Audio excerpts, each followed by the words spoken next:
joined by Utah student athletes Kemery and Brynna Maxwell and head coach Lynne Roberts. Lynne, if you'd like to start off with an opening statement, then we'll open it up for questions. Didn't know this was going to be a recliner. Hello, everyone. Thank you for being here. How awesome is it to be back in person? I can't see all of your shining faces, but I know you're there behind the masks, and it feels really good to at least have some semblance back into what it is we all do and our passions for what you all do and how we, coaches and players. It's just fun to be back and to see everybody in person and not on a Zoom. So thank you all for being here. I know it's never easy. Travel's never easy, but we sure appreciate it, and it makes it fun for our players and just a great experience. So, the one thing is everybody in October, I told our team this a couple days ago, but every player and every coach and every fan base is excited in October. There's that sense of like season starting. No one's lost a game. Every player is starting in their mind. Playing time is all that you want it to be. And then the reality sets in with season and all that. So we are no different in that we're really excited about the season. We are coming off of a bad year. And I think obviously globally it was a bad year. And we did not have in my 20 years as a head coach, that was the worst year I've had in terms of wins and losses. And sometimes that forces you, unfortunately, or fortunately, however, whatever side you look at it, sometimes the pain of those type of situations really forces you to look at what you're doing, how you're doing it. And so that's what I did. The season was over, and because of the pandemic, I was able to just kind of take some time and really evaluate absolutely everything from staff to how we do things, to how we operate, to how we run, to how I lead, to how we manage, who we're recruiting, what our players are at, what are our deficiencies, what are we good at, everything. And took a good, honest look at it, asked some colleagues in the league that I trust, like, what do you see, what are, blah, blah, blah. And so I say all that because I'm coming into this season feeling really, really energized and excited. We've changed a lot of things, and I'm not changing who I am or how I coach, but in terms of what we're doing, we rebranded our whole gym. We've done a lot of different things differently, and I'm as excited as I can remember ever being. And it's not empty excitement. It's not, fluff and speak and excited coach speak in October. We've got a really good team, and we've added some really nice pieces. We've had an awesome offseason of improvement and development and growth. And so I'm energized. I'm ready to roll. And it does feel different than maybe, other Octobers when I've stood up here and said, I'm excited, like we all do. I legitimately feel this feels different, and I can't wait to get back out there. Lynn, Anne-Marie Anderson, Pac-12 Networks. Thank you for your candor in the opening statement, because it makes it a little easier to dive right in that last season wasn't what you wanted necessarily. Two areas that were a bit of an Achilles heel statistically were rebounds and turnovers. As you reevaluated everything, how are you going to attack those skills and issues differently? Yeah, it's a great question. And one of the main things I noticed in terms of statistically, the analytics of it, that what was the biggest difference between the teams in our league that consistently finish in the top 1, 2, 3, and where have we been really falling short in a few key statistical areas? And it's rebounding, and then we turned the ball over too much. And so it's not just as simple as that. I mean, there's a lot of nuance and variables to that and different things that we're working on, but that's a massive focus in our practices. And in our training, and it has been. And I mean, I went to the marine store, like boating marine, and got an air horn, and went to the general store, Amazon, and got a cowbell. And so anytime we pull down a big rebound in practice, like you grabbed it, then the cowbell goes. Anytime you turn it over, we're also calling those grenades. It's like, well, why'd you throw that? The air horn goes. So it's like training a puppy, kind of, right? Like, I'm joking. So yeah, I mean, from that on down to everything we're doing, we've got big statistical things. These guys know the things we're looking at, but those are the two areas. So in a year, Anne-Marie asked me how we matched up in those things. There you go. Perfect deal. Kemery and Brynna, Brian Priest with the Utah Daily Chronicle, and I just was wondering what your off-season goals have been and what aspects of your individual games have you worked on to improve in the off-season? Yeah, I mean, this off season, like this past summer, we've focused a lot on just changing those things that Coach said, kind of rebranding, getting our focus back to where we need it. Personally, I feel like we've done a great job of getting in the gym, playing pickup together, and just kind of getting that chemistry going to get that feel early. And then personally, I know each and every one of us spend a lot of time in the gym working on our skill, and it's super important that we've done that. Yeah, I think collectively, like Coach Rob and Kemery were saying, rebounding and not turning the ball over something we've been working on, and it's something individually just to help without turning the ball over is just working on slowing my mind down, like waiting like a half a second longer to read the screens or read the defense, and then personally also getting the weight room, getting stronger. I know everyone has been working on that. Our weight trainer has been kind of stepped up from the previous years for how intense weightlifting is, and it's gotten kind of intense, but it's good for us, and I think we're all getting stronger because of it.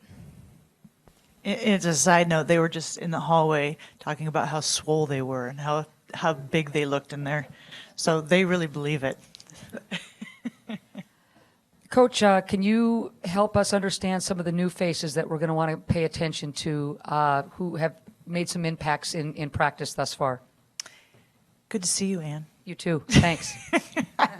Yeah, we, again, part of the analysis and evaluation of our program is kind of what are we missing, what are we needing, and we knew we had some great skill players and could shoot it, but we needed some more athleticism and speed and defense, and we have two transfers that are really going to help us a lot. We have Deja Young, who's from UT Martin. She was an all-conference player there, and I had several coaches from that area call me when we signed her, like, you guys got a really good player. And she just kind of brings a physicality, a toughness. We talk about rebounding. She's that. Just a great kind of power forward, small forward. She'll help us a tremendous amount in our league. And then Maka Jackson, we got a transfer. She was a grad transfer from Texas Tech, but tremendous defender and just a long athletic wing. And that's something we were missing. And then we signed three. Really, everybody in this league signs great freshmen, right? That's not unique to say, oh, we have a great recruiting class. Everybody does.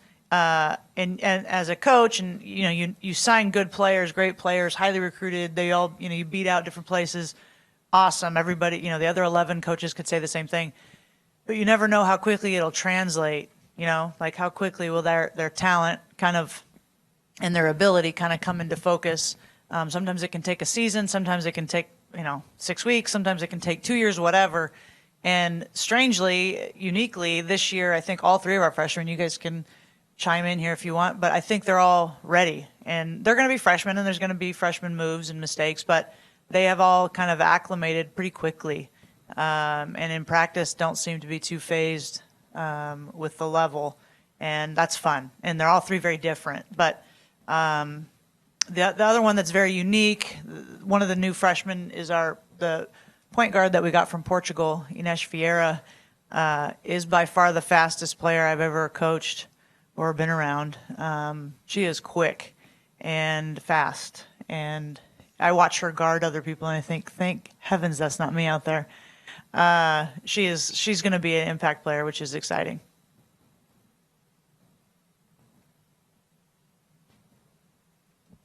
Yes.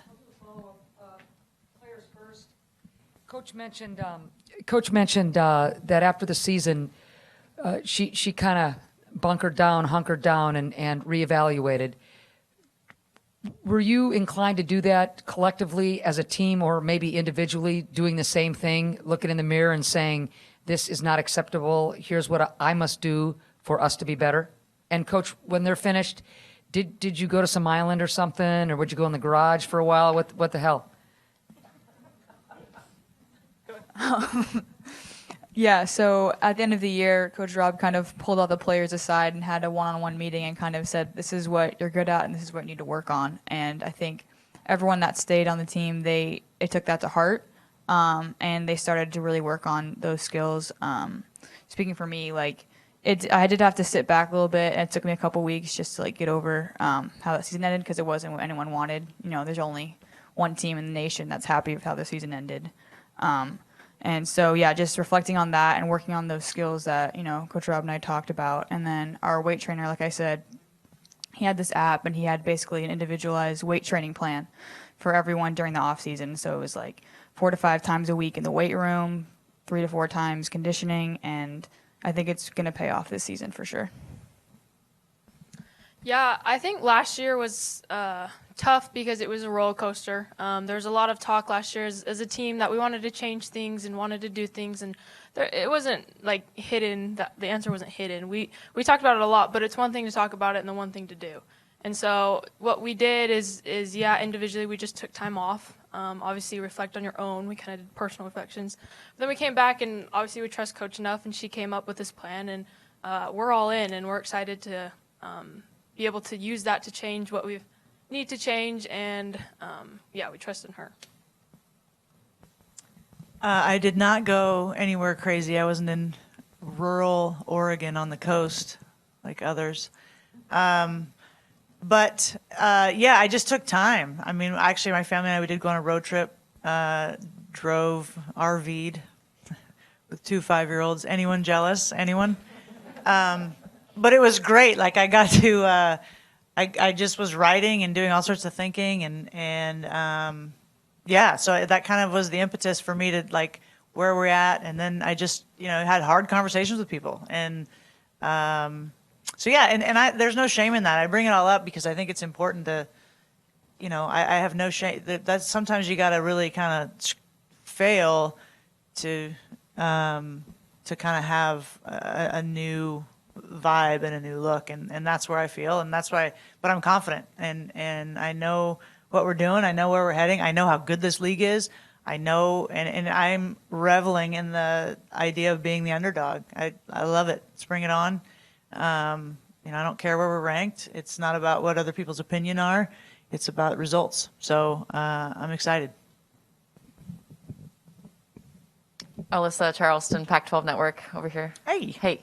I'm curious your opinion on the transfer portal and it becoming something that you have to keep an eye on as a staff, and it can obviously be very helpful, but I guess choosing going there instead of high school freshmen. The transfer portal players have that college experience. Just from a coach's perspective, what has that been like to see that change so much?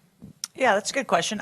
I don't know how it'll all play out. Like, I think we're kind of in the middle of it, of the fog of, we'll see in 5-6 years what it all really looks like.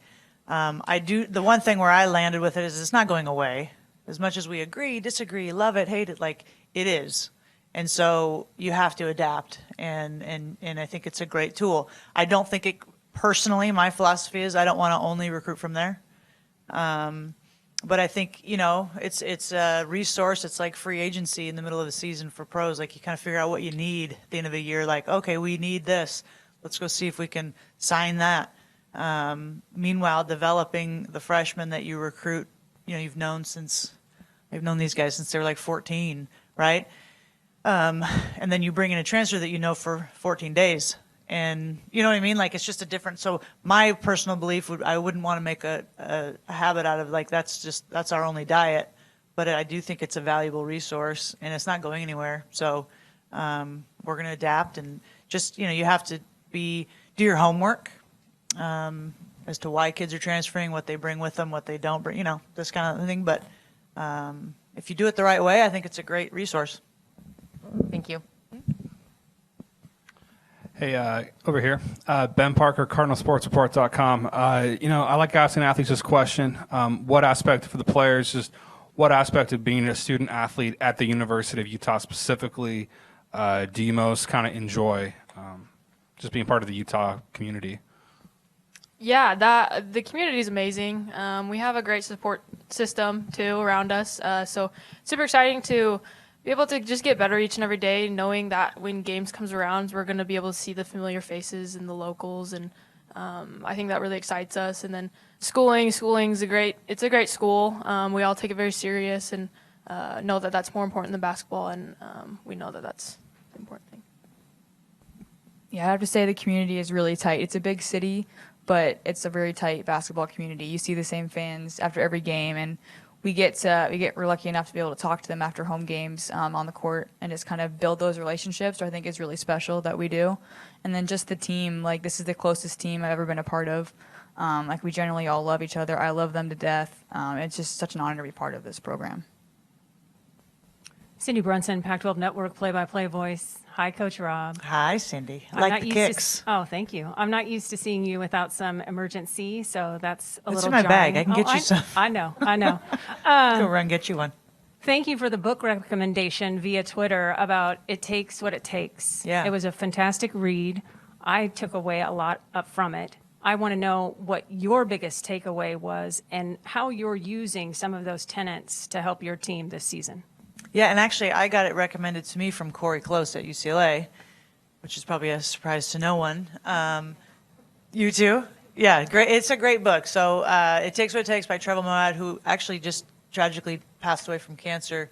But just a really great book for anybody, but particularly like sports teams. It's about kind of how to get the most, how to not put pressure on yourself, how to be in the moment, how to not think about what had happened, good or bad, what not to think about what could happen in the future, but just kind of to be present.